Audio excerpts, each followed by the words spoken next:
আল্লাহর হাবিব সাল্লাল্লাহু আলাইহি ওয়াসাল্লাম তাবাসসুম হেসে দিলেন আর বিসমিল্লাহির রহমানির রহিম বলে নবীজি ওই ভেড়া বকরি ওলানে হাত বুলাতে শুরু করলেন। হাত দিতে দেরি হলো, কিন্তু ওলানে দুধ আসতে দেরি হয় নাই।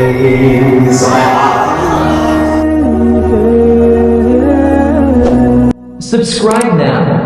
J.A. Niku. রাইসুল ফুকাহা আব্দুল্লাহ ইবনে মাসউদ তিনি যখন বেদিন ছিলেন, ইসলাম যখন গ্রহণ করেন নাই, নবী করিম রউফুর রহিম সাল্লাল্লাহু আলাইহি ওয়াসাল্লাম তিনি সফরে যাচ্ছেন। আব্দুল্লাহ ইবনে মাসউদ রাদিয়াল্লাহু তাআলা আনহু তিনি ভেড়ার পাল নিয়ে গাছের নিচে বসে আছে। নবীজি গিয়ে বলল, আমাকে কি একটু দুধ খাওয়ানো যাবে নাকি? অথচ সে একজন বেদিন মানুষ। জবাবে বললেন, আপনাকে আমি চিনি না, জানি না, আপনি কে তা আমি জানি না, তবে আপনার কাছে আমার জবাব হলো, এই দুধের মালিক আমি না।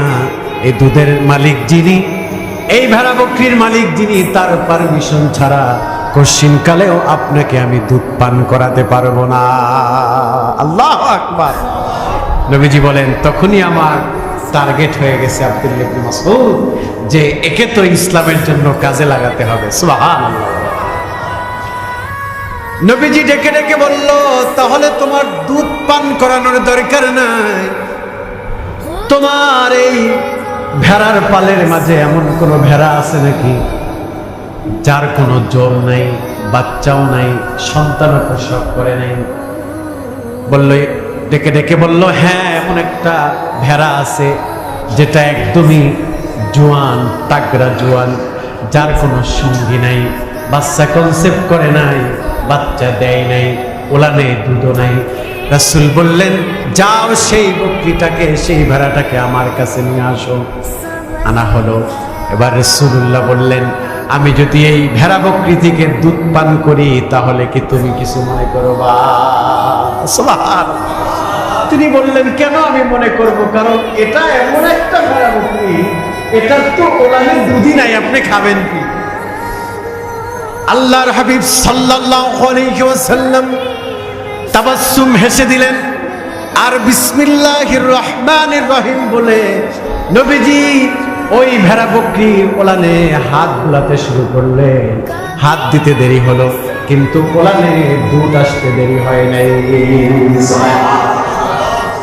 সঙ্গে সঙ্গে দুধ এসে ওলানটা একদম ভরপুর টইটুম্বুর হয়ে গেল। নবীজি বললেন, আমাকে একটা পেয়ালা দাও।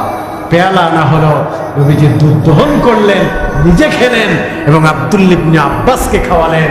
আব্দুল্লাহ ইবনে আব্বাস চোখের পানি ছেড়ে দিয়ে বললেন, নিঃসন্দেহে এটি মুজিজা, আপনি আখেরি পয়গম্বর, আপনি শেষ নবী, আপনার গল্প শুনেছি, আপনার কথা শুনেছি, এমন মুজিজা নবীরা ছাড়া আর দেখাতে পারে না। তাই দুটি হাত বাড়িয়ে দিলাম, কালিমা পড়ে মুসলমান বানিয়ে দেন। লা ইলাহা ইল্লাল্লাহু মুহাম্মাদুর রাসূলুল্লাহ সাল্লাল্লাহু আলাইহি ওয়াসাল্লাম।